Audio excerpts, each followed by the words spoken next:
I was invited to a meeting for a large chemical company that employs 80,000 people. And I was in a room with their head of digital, CTO, and you're sat there thinking, oh my God, this is absolutely terrifying. How have I even managed to end up here? Hello, Ben. Hi, Lara. Really good to be back, though your voice is sounding just a little bit croaky. I know, I'd like some sort of scientific breakthrough in how to fix it. So today's guest might be able to help because we are talking science. We have a guest who's using AI to do incredible things with breakthroughs that actually happened 10, 20, even 30 years ago, but have been hiding away ever since. But before we welcome the founder, let's get a little bit more up to date with some of the big news that's been happening in AI in the last week. Yes, last week we were getting very excited about Wave and Waymo coming to the UK, but this week in China, Baidu's Wuhan robo-taxi fleet has faced a bit of a hiccup. 100 of its vehicles simultaneously came to a halt. This doesn't seem ideal. Yeah, far from ideal. It's that kind of, the risk, the fear factor that people have around these large fleets that are centrally controlled, of course, plays into that question of what could happen when it goes wrong. And this is a really good example. And I guess it's a good example of a fail-safe that something went wrong and they stopped. That's a good thing, right? They just... Well, is it a good thing? Do you want them to all stop, or do you just want the one with the problem to stop? Well, it depends on where the problem is, right? You'd far rather everything stopped and nothing went hideously wrong than that perhaps they tried to isolate it too much and then a few things really did go out of control, maybe went rogue. But of course, it raises that prospect and the fear of the cybersecurity element to it as well. That what if hackers can get into the platform? What if they can take control of a fleet at large and then do worse things than just stop? And of course, that links to the other big headline that's been happening in the last week. Claude Mythos in preview, but then Dario Amodei announcing that it is just too dangerous, their new model, that they can't release it to the public yet. And the key reason that they're saying this is because it has become so exceptionally good at identifying vulnerabilities in operating systems and web platforms, and then exploiting those vulnerabilities. So they're saying that this new model has identified thousands of vulnerabilities across every major operating system, every major web platform. Some of them, like OpenBTS, a 27-year-old platform that identifying vulnerabilities that have been there for nearly 3 decades, have had thousands of human reviews, decades of human review, millions of automated reviews, and not been identified. And then Claude Mythos, this new platform, has been able to identify it really quickly and then identify how that could be exploited. So they're saying if we open this to the public, well, nothing is safe. None of these major operating systems would be safe. They could all be exploited.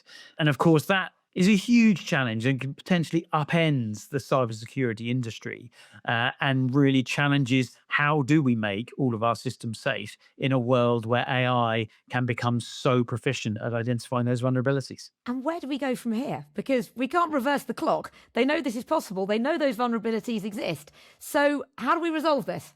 Well, what Anthropic have done is that they've made it available in preview mode to just a small select number of companies so they can use the system in order to take defensive actions, so that if the writers of that software can use it, identify the vulnerabilities, also identify how they can harden those vulnerabilities, then great. Then they can be pre-warned, pre-armed, and then they can put the defenses up. And Anthropic's logic is that actually it's going to make the whole world safer, ultimately, that everyone can use these tools to identify their vulnerabilities much more effectively, and therefore we can reduce the bugs, we can reduce the opportunity for hackers to get in. But of course, there's a whole process that needs to happen in advance of that. And so that's what they're doing. They're making that available. They made, I think, $100 million worth of free credits to those companies to then be using their system in order to make their system safe. And if that just gets into the hands of the tech companies that need to fix the weaknesses, great.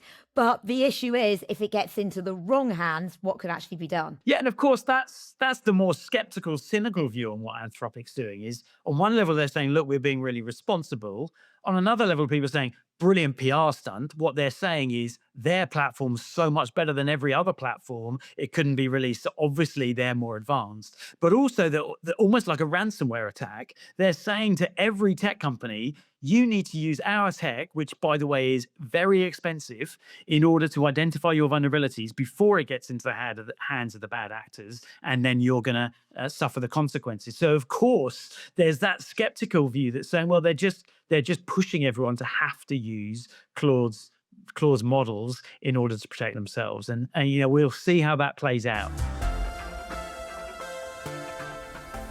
Each week, we take on one of the big questions from the world of AI and invite an expert in their field to help us answer it. And the question this time is, can AI discover hidden scientific breakthroughs? We're joined by Sam Munday, who's the founder of Data Revival. It's a company that uses AI to leverage decades of scientific knowledge that's currently trapped in lab books, PDFs, and even handwritten notes. This is a founder who has taken a deeply technical scientific idea and turned it into a genuinely exciting, potentially world-changing startup. And he's also a founder that I've had the pleasure of working with through Future Worlds. Let's welcome Sam.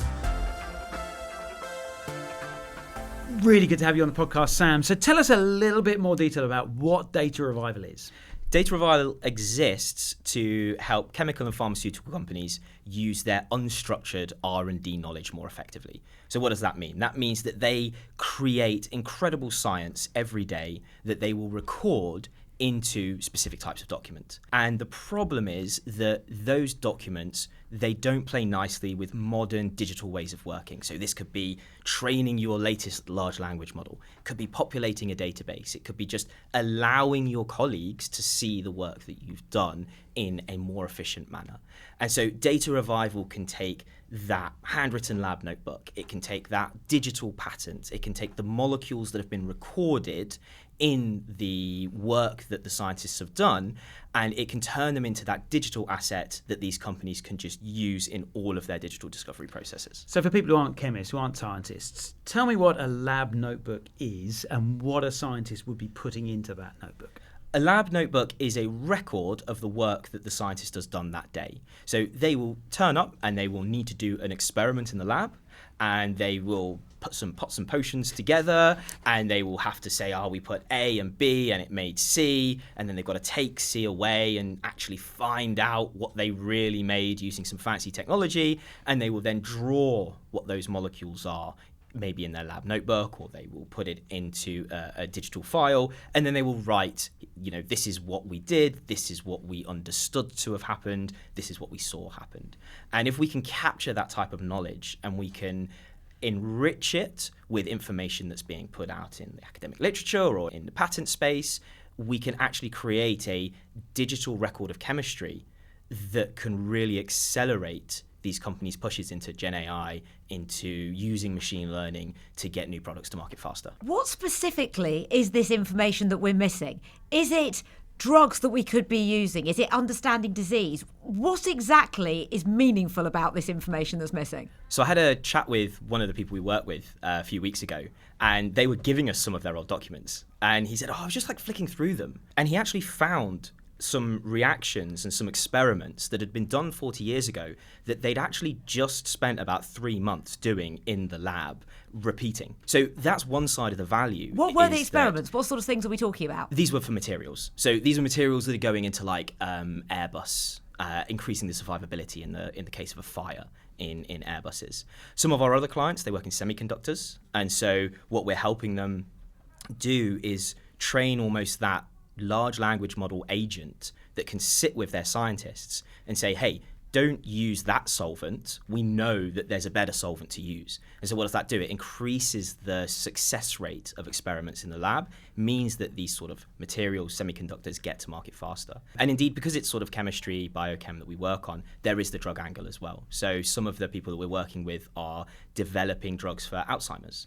And our goal is to give their scientists that data better, in a better format, so that they can get either that Alzheimer's drug to market faster, or indeed get a better Alzheimer's drug to market. So it's like cash in the attic for the chemical industry. Absolutely. So there's this treasure trove of information they've got. They just don't know where it is. They don't know how they could use it. And you're helping them to discover it. Absolutely. So we're helping them discover what they already have. We're helping them leverage it so that they can train their AIs to make them even better. You want an AI that's trained on your company's information so that it understands what's going on. And I think as well, we're just one of the really nice things for me is that we're helping scientists just focus on the things that are important to them. So instead of having to go and find this bit of information, it's just there in a digital format, how they need to use it. We often talk about how good the data is, being absolutely pivotal here. It needs to be fit for purpose. It needs to be collected in a uniform way. When you're going back and pulling out this data that had kind of gone missing along the way, how do you know that it's good enough to use? That's a really interesting question, because oftentimes we actually want to find the things that didn't work. So if you look at what's in, let's say, the academic literature or what people report, people want to report that they had success. But when we learn as people, 1% of the things that we do, like learning, are the right things. 99% of the things that didn't work. And so one of the really valuable elements to what data revival does is we can actually surface all of those things that didn't work, all of those things that were wrong. And in doing so, you can now train, or our clients can then go and train systems, not just to say, wow, everything we've ever looked at was correct. They can now train a system that goes, oh, actually, if you go down this path, you get a lower yield. If you go down this path, it's worse. And I think that's actually something that's really, really important. In terms of correctness, i.e. the scientist just did something that was wrong, well, that speaks to, I think, a larger problem in AI as a whole. Validation is really important. Building trustworthy systems is really important. How do you validate old data? What we do is we have expert chemists in-house, and we work with our clients to then have a look. We have that human in the loop to basically say, is this correct? Is this going to be valuable and useful? And of course, we don't always get it right. Nobody does. But what it does is it says that in the case of the data that we are providing back to you, we can say with this certainty, it's got this much correct in there. And is that where you'd see that's where your advantage is? That's where there's opportunity for people like yourself versus the open AIs, the Anthropics that are doing the big foundational models? Like, is that where you see, oh, there's a missing gap here with the domain expertise? I think a domain expert will always beat one of these big generalist AI models. And I think that if you are applying these big models, you actually don't know what the failure modes are. It can fail, but why has it failed? If you're then putting that at the massive scale, I mean, we process hundreds of thousands of pages of documents for our clients. If you're putting that at massive scale and 0.1% of the molecules that are brought back are incorrect, well, that's actually a real problem.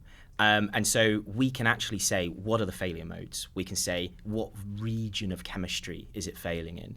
We can say, okay, how do we then adapt our system for that specific region, that specific client, so that it becomes more accurate over time for them? And of course, one word wrong in a paragraph, not a big issue on a large language model. How does that translate into molecular structures? If you have a molecular structure that's, say, 100 atoms long, or it's a 100 atom molecule. One of the things that I think is really interesting is that a lot of systems will say we have 99% accuracy, right? 99% accuracy means you get 99 of those atoms correct, one atom incorrect.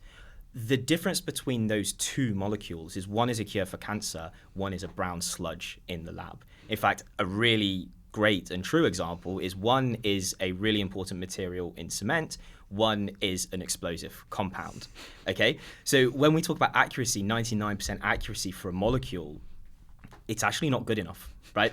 Binary. One, the building stays up. Exactly. The other, it explodes. It completely falls down, and it's terrible. So when you have these large language models that are, or the big Gen AI labs that are sort of generalist, and they say, yeah, they look really impressive, actually, you kind of need that, as you say, Ben, that sort of more of a domain expertise to say, whoa, like, let's make sure that this molecule is 100% correct. And you, research scientist by background, come from chemistry, from a digital chemistry group. Like, what was the genesis of your journey with data revival? So I was working alongside, or I was working in the group of my now co-founder, Professor Jeremy Frey, and my background was always sort of maths and chemistry. Way better at maths than I was at chemistry, to be brutally honest with you. And I think Jeremy would say he was the same. He was into digital chemistry sort of 30, 40 years ago. And I joined his group to work with an industrial partner where they wanted to be able to essentially simulate 1,000, 10,000 experiments and then take the 10 most likely, or the ones that had the most likely or the highest amount of success forward into the lab. And we quickly realized that these guys had a wealth of knowledge and data, but actually we couldn't use any of it to train that machine learning model. And that was where we sort of thought, wait, hang on, we're solving the wrong problem here. Let's help them get their data so they can train that model to do those sort of 10,000 virtual experiments and just improve the speed with which they can get new things out, improve the success that they might have in those experiments. When the data's all hidden, how do you know what you're even looking for? How do you know what exists that's hidden away to go and find? Really great, really interesting problem, right? And I think that there is this sort of, there is the idea that, well, okay, we haven't looked at it, therefore we've not needed it, therefore is it really valuable? There is another way of looking at it that says, well, actually there is probably valuable IP in there. You don't want it to be a fire risk. You kind of want it to be brought forwards. Or I think the way that we work with this is to say, actually, if you want to train the latest generation of large language model, kind of doesn't matter that data might not have value for what you're currently working on. It will give background information, background knowledge of the science that your company does, and that's really important if you then want to create like an agentic system that fully understands what your company does and where it works. What's fascinating here is that we know how much human knowledge we lose over time, and stories get diluted. There's so much we forget, but it's almost like moving into the future as we digitize everything, we build everything into AI systems. Will we forget very little? Is everything actually going to be pulled forward? You're digging out a lot of the stuff that was lost. But now there's probably a lot more activity and people actually storing everything as we go, knowing it's part of the greater good and what we learn. I think that if you look at sort of like open source, like you look at the patent literature, it's increasing exponentially what's going in there. And then tools like ours are making that patent literature more accessible for more companies to go and use going forwards. If you then attach that onto, well, what has your company done in the past? And what is your company doing now? Then I think you're absolutely right. These reactions, these experiments, this sort of design process that's gone on is going to become a useful part of your company history. And it's not just going to sort of like sit over there and when sort of like Jane, who's worked there for 40 years, leaves, she doesn't just take the knowledge with her, she takes where the knowledge was stored with her, right? That's now just going to become something that's useful and usable, hopefully forever. And there's often the challenge of how people scale, but this seems so obviously scalable. There must be loads of institutions where there is this situation of data hidden away. Yeah, absolutely. So I would say that something along the lines of sort of 30% of the data we look at is that handwritten, really tough stuff.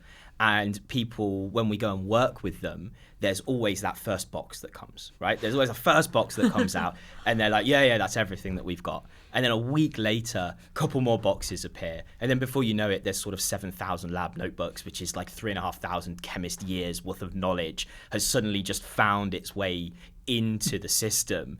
And people are saying, oh, but what about that over there? Oh, yeah, what's in this drawer over here? And that's kind of how it progresses. And this is drawing and writing? Drawing and writing, yes. And so you started with this particular problem. And you're like, okay, we're trying to address the wrong problem with this one particular kind of use case. How did you go from that to where you are now?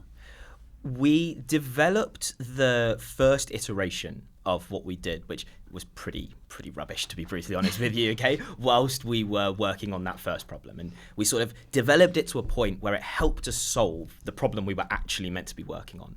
And then we thought, hang on, this might have some legs. But we were two academics who, to be quite honest, didn't have any commercial knowledge between the two of us. We then went on this really cool program, I think called the ICURE program, which basically is ran within universities, and it says go and speak to as many people as possible in all of the different sectors and find out if they think what you're doing is useful. We got some really good feedback from that, and then we joined Future Worlds, and Future Worlds taught us how to pitch, how to put an idea together, how to really understand ourselves. You took us out to Silicon Valley and basically said, look, you hold these guys up with such high regard, but you're just as good. Have some confidence in yourself, right? And that really, I think, set us up on a path which ultimately led to us spinning out of the university, getting our first customers, raising money, and yeah, it really got us to where we are today. How did you feel about doing all of that? Because it doesn't sound like it came naturally to you, and I guess Ben and his team have been a great support.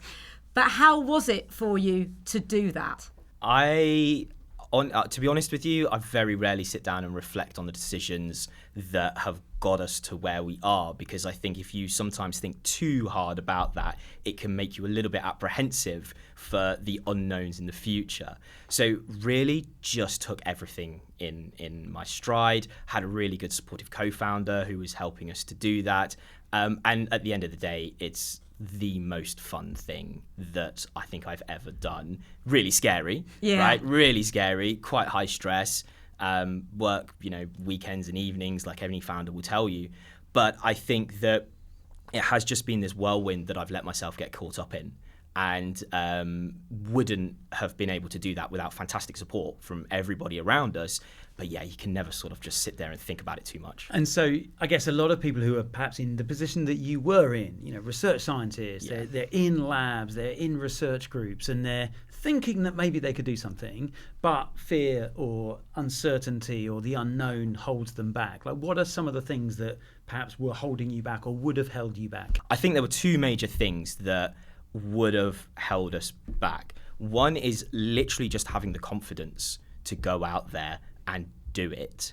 And with a really great support network and people helping you refine your pitch, refine your thinking, you can kind of work through that confidence, because all of a sudden, I found myself in conversations with the CEO of whatever massive pharmaceutical company, found myself in conversations with somebody else that was really important, and you realize that actually it's the best part of their day talking to you. And that gives you a massive confidence boost to then go and do the other really scary things that you might need to do. And I think the second thing that's really hard to change from sort of researcher to founder running a business is just that thing about talking about money and going to a customer and saying, actually, you do need to pay me for this. Okay, I do need something in return for us to do this. And you always go in and you quote them a number and they snatch your hand off because it was a zero less than they were expecting to pay, and you're almost falling off your chair because you think it's the most amount of money that's ever been put anywhere in the world. Charge right? them more. Yeah, exactly. And that switch from academic to actually being a bit more commercial about things is really hard. And it really can just tough. feel so awkward. Yes. Yeah. And for a lot of researchers, academics kind of almost think that it's the dark side, that it's somehow scary to step out of the university context into this big wide world. But how have you found that? I think that there is this academic side where you're publishing papers and they're really interesting, but really, do they move the needle? Do they change people's lives? Are they actually going to be something that you look back on and say, yeah, I did that? And that's if you're in the academic world, that's really interesting. You get to spend your time doing really interesting science, putting information out there that people can use. But I think for me personally, and the opportunity that I now see we have with Data Revival, is we can actually do something that makes a difference to people's lives, and something that can make a difference to people's lives really quickly. And it's in quite a lot of different areas. In quite a lot of different areas. Like if the science is recorded, if the R&D information is recorded on a bit of paper, then absolutely we can work in that area. Yeah, we don't want to lose scientific advancement. So what's surprised you most along that journey? The thing that has surprised me and continues to surprise me to this day is how willing people in positions of power are to just talk to somebody like myself, somebody like people in my team, my friends who are founders. You always hear incredible stories of them going to incredible places, selling into the most incredible companies. And I think that there, especially coming from academia, there can be a feeling that a lot of that is out of reach. Oh, they're working in that billion-dollar company, they're doing their own thing, that's not me. And yet, if you are truly building something that you believe in, that actually has like real value, those people absolutely want to talk to you, and they think it's brilliant when they talk to you. And I think it's brilliant that I get to talk to them as well. So I think that that's the most surprising thing, and continues to surprise me, that you say, hey, can we have a chat? And they go, yeah. Yeah. Well, we're all human. We all eat, sleep, and everything. And particularly when you are so passionate about what you're doing, and if that resonates with something that they're trying to do or excited by, the passion of a brilliant tech founder who really understands this is how it can solve XYZ problem just shines through, doesn't it? And of course, people warm to that.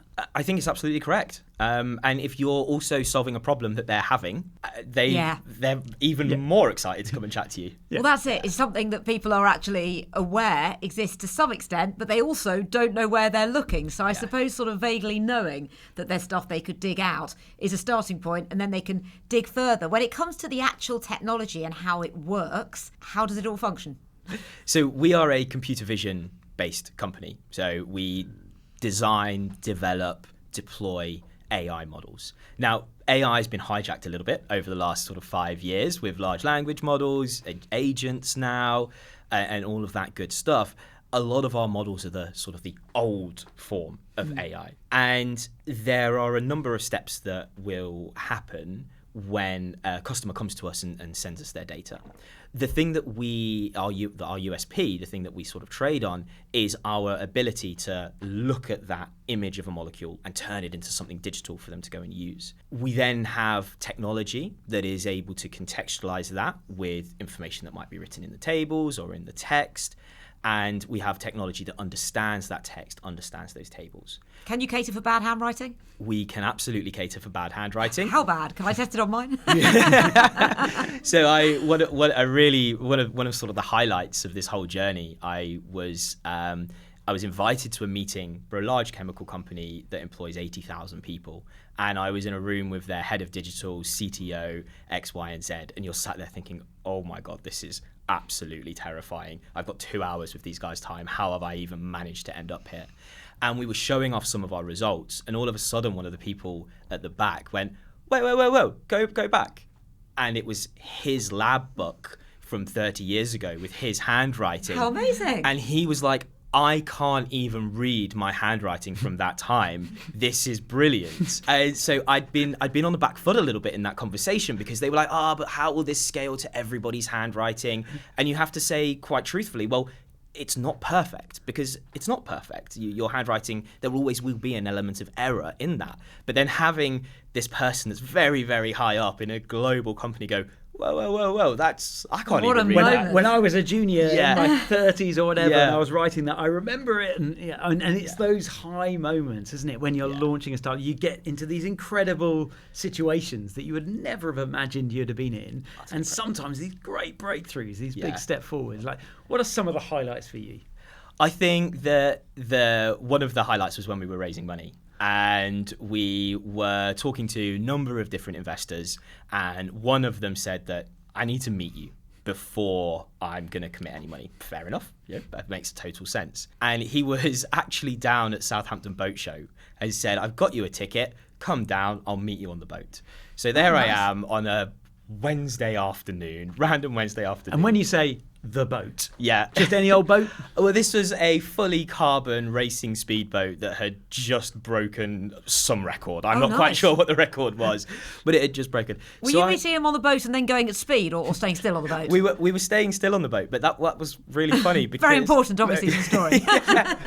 But it was just such a surreal experience because this boat had just broken loads of records. So lots of people were there wanting to talk to him about the boat. They wanted to know about the record, and he essentially said, come on, let's go on board. And so we're just sat in this all-carbon speedboat, which the 8-year-old inside of me was absolutely loving. All these people walking by, just chatting business, just chatting about what the business is going to do, what the value is, what where we want to take it. And there's these people sort of peering in and then walking off. And I had to send a photo to my colleagues and be like, sorry guys, I know you're head deep in 1,000 lines of code right now, but here I am. Yeah. So the boat moored opposite, I didn't know this at the time, and this investor, he obviously just loves chatting to everybody. The boat moored opposite was owned by somebody who essentially invented e-commerce. And he is an investor, but more than that, he's highly connected. And so after I got off the carbon speedboat, I got an invite onto the boat next door, and this chat, we were just chatting about everything, and he said, oh yeah, well actually, if you need some compute credits, because, you do AI, I'm sure you're going to need some compute credits. He said, I know Satya really well. Just let me know and I'll give him a message. Satya who? Satya Nadella, who... Chief Exec of Microsoft. Yes, who maybe quite high up. And it's another one of those moments where you're sort of holding onto your chair, trying not to fall off it, because it's such a incredible but ridiculous situation to be in. And of course, in launching a startup, like the network of connections you have can be so transformational. Of course, you knew Satya Nadella already. You knew all of these people already when you were in research, right? Of course. I mean, I knew them from Googling them, I guess. So how do you go from that position, locked inside a lab, perhaps not having that network, not having that commercial experience, not really knowing what that journey looks like? How does it go from that to the position you're in now? Like, you've just raised, over £500,000 in your seed round. You've got paying customers. You've got all of this momentum. Like, how does that transformation happen for people who are perhaps thinking it could never happen to me? There are two things. You have to have this undying belief in yourself and your team, which sounds really arrogant, and you do have to keep a check on that and keep your feet on the ground. But if you don't believe in yourself, nobody's going to believe in you. And there are times during this journey when it's been really, really low, where things have not been working. It looks like we're going to have to shut up shop. You've just poured 2, 3, 4 years of your life into this thing that you think is not going to work. And how do you get through that? Just sheer self-belief. And the second part of it is surrounding yourself with brilliant people. I would not be sat here today, and our company would not be where it is today without the fantastic support that we've had from the likes of Future Worlds, from our investors, from everybody who has supported us along the way. And you just have to dive in, and you have to go looking for that support, but when it presents itself, you really have to grab it with both hands. And I can't sort of stress enough that it is the support that we've had that has got us to where we are. When you talked about the lows, there have clearly been a lot of challenges along the way, and often a lot of founders face similar challenges. Which have been the toughest for you? It's always difficult to navigate bureaucracies that you have no experience of.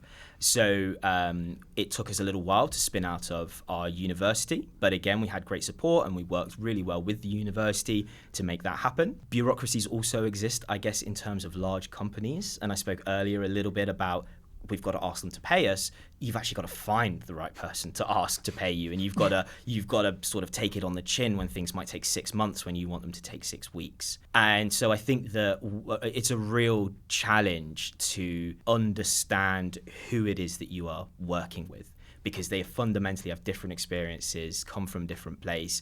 But if you can do that, you can work your way through these organizations and hopefully get a deal, sell your product, whatever it might be, meet somebody new. And I think, those sorts of things can really set you up really well. How do you feel about the tech ecosystem here in the UK? Because obviously a lot of companies go to the States, and to think about what it's like to be here and the potential here and the challenges here, how do you feel about that?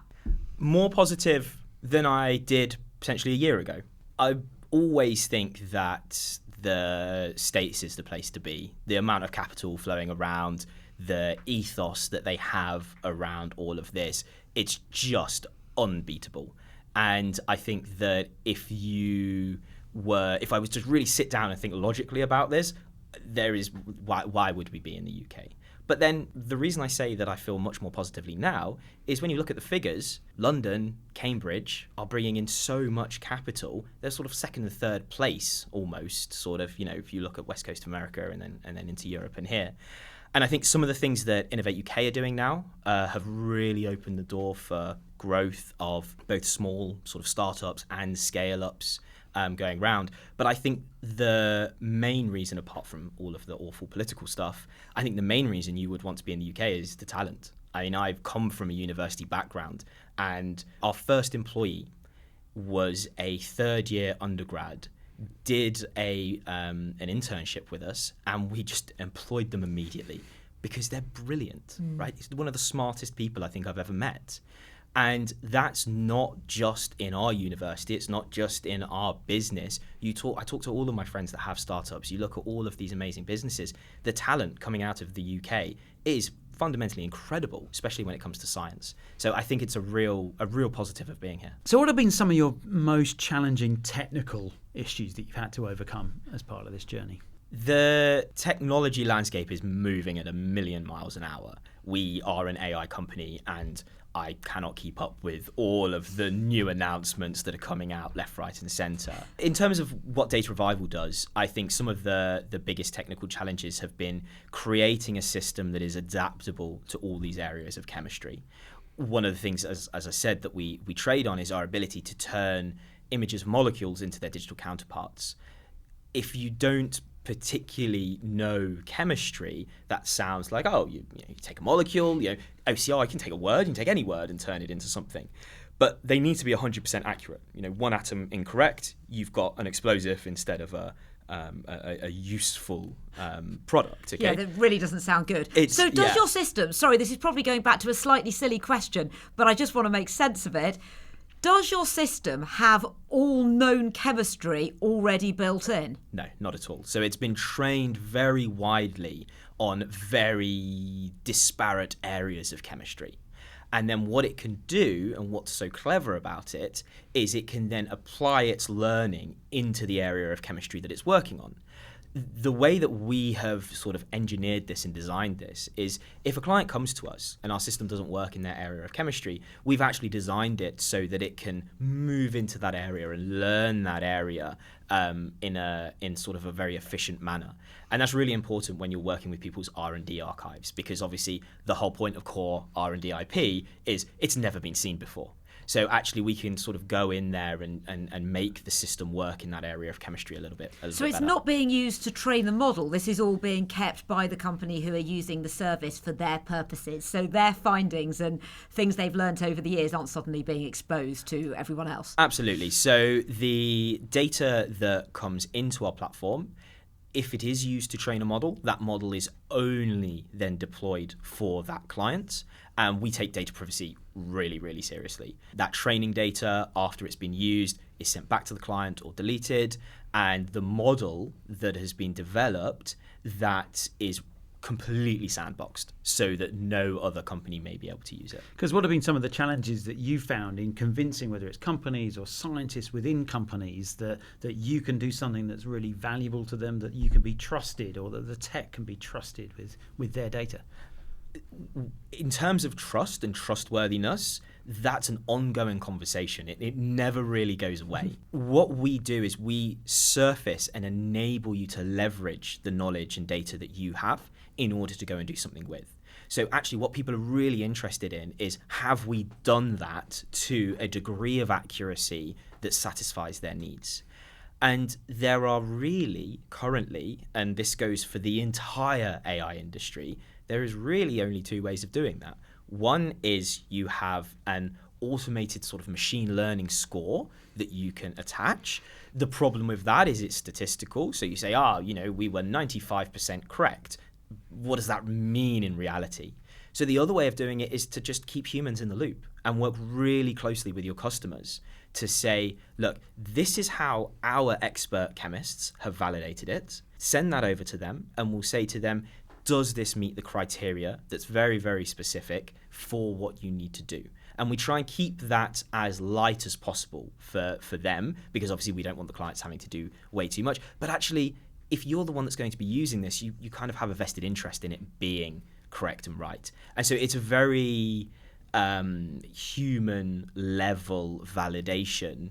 And if the customer is then validating that this is correct, and people in that company trust their own people who have validated it, all of a sudden those questions of trust sort of become a little bit easier to get around. Especially when a product is there to augment humans. I think that's kind of easier for people to work with, probably psychologically, where there is still human oversight. Absolutely. And it's there to help them, rather than something which is simply doing a job, then you're picking up the job, it's done, which is obviously a lot harder to trust. And the scientists that are using the data, it's in no way, there's a lot of talk around AIs replacing people.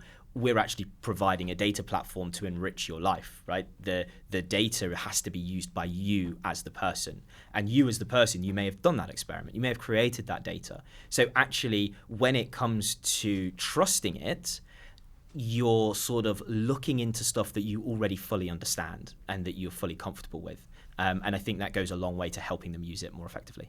And as you said, there's been lots of talk about AI making everyone redundant, you know, this age of abundance or whatever. Like, how do you respond to some of those kind of headlines? It's complete nonsense. I mean, the thing about artificial general intelligence is here. I don't know if you saw the interview with Jensen Huang from NVIDIA recently. He said, we have AGI. Almost in the same breath, in the same interview, he was asked, so could an AI recreate NVIDIA? And he said, absolutely not. So if we have an artificial general intelligence that is more intelligent than humans, how can it not recreate the company created by humans?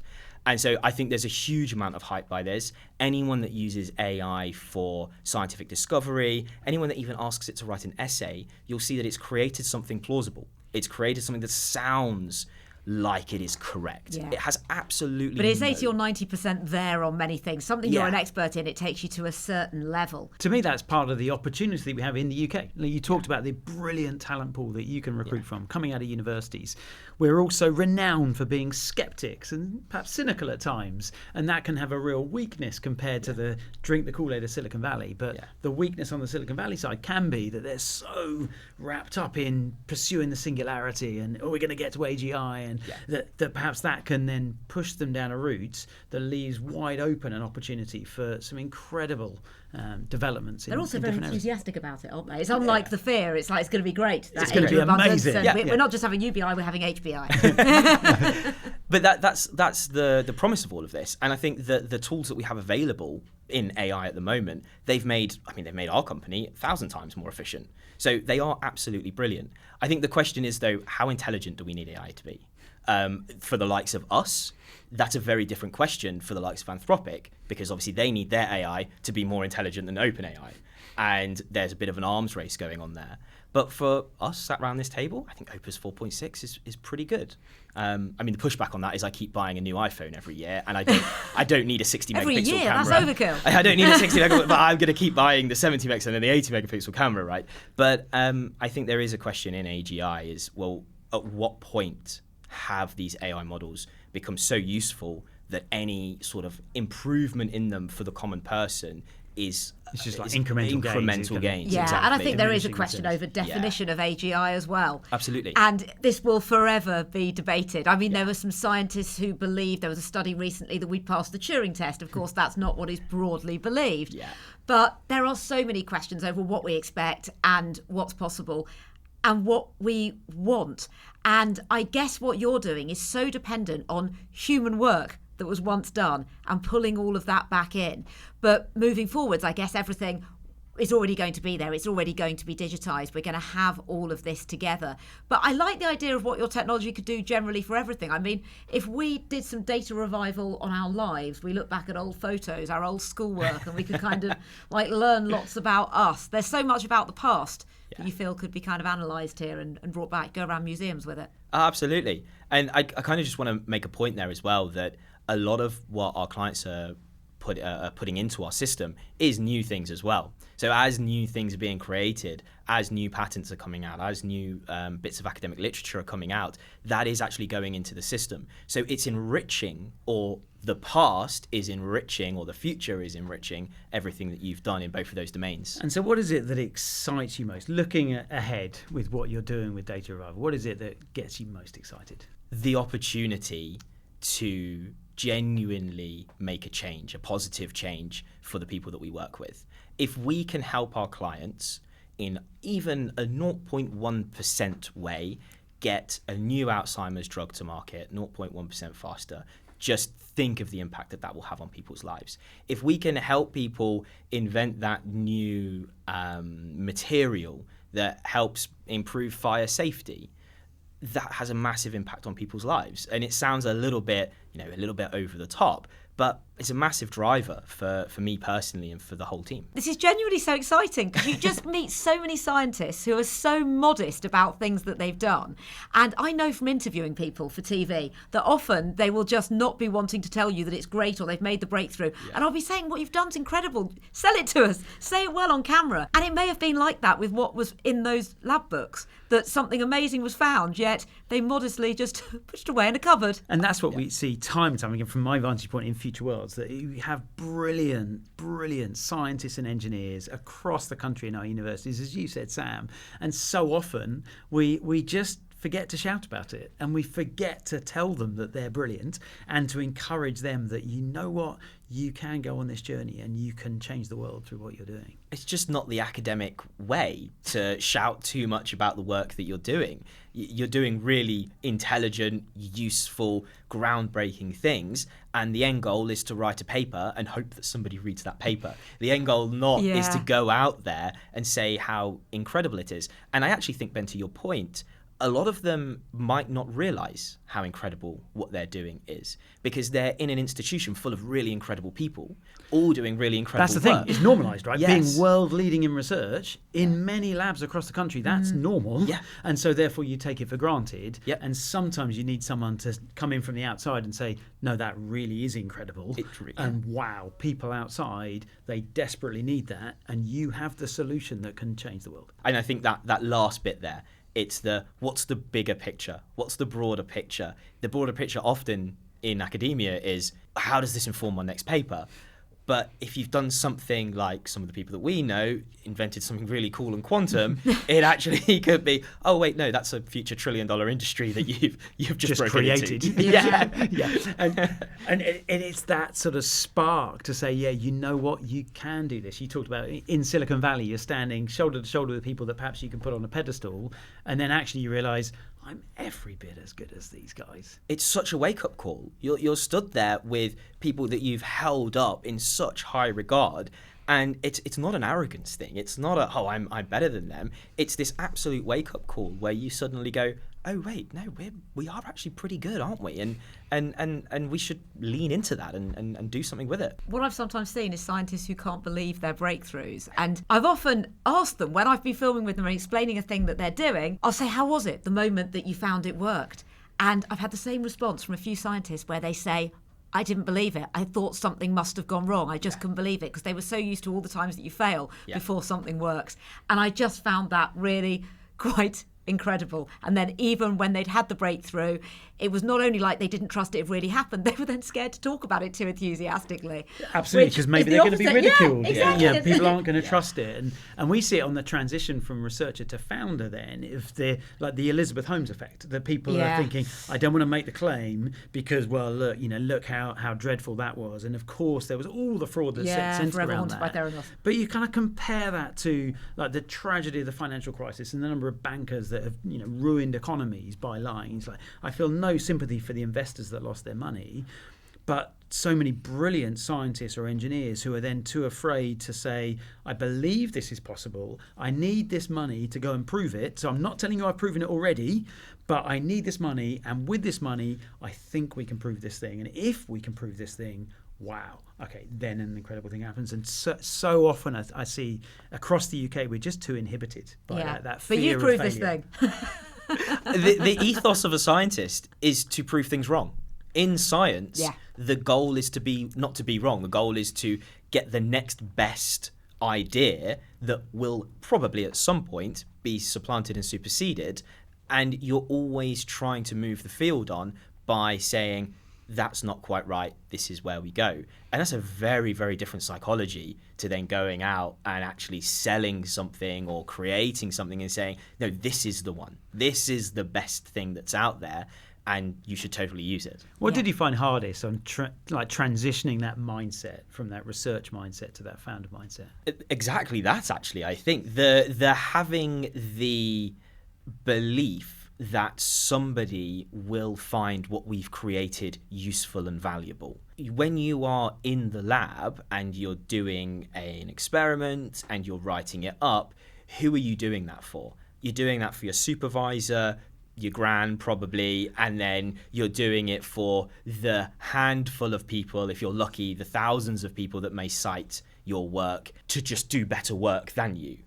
And when you have a product that you then need to take out, you then naturally need to say to the people, you can't go to them and you can't say, oh, but I'm pretty sure in 6 months' time this is going to be superseded with some other work that's coming out. You actually have to say to them, no, this is the actual best that we have right now, and that's totally why you should use it and buy it. And that mindset goes from being sort of very British and very reserved to then having to be a little bit more arrogant and a little bit more pushy about the things that you do. Clearly exciting things to come. Thank you so much. Thank you. Thank you very much for having me. It's been really great.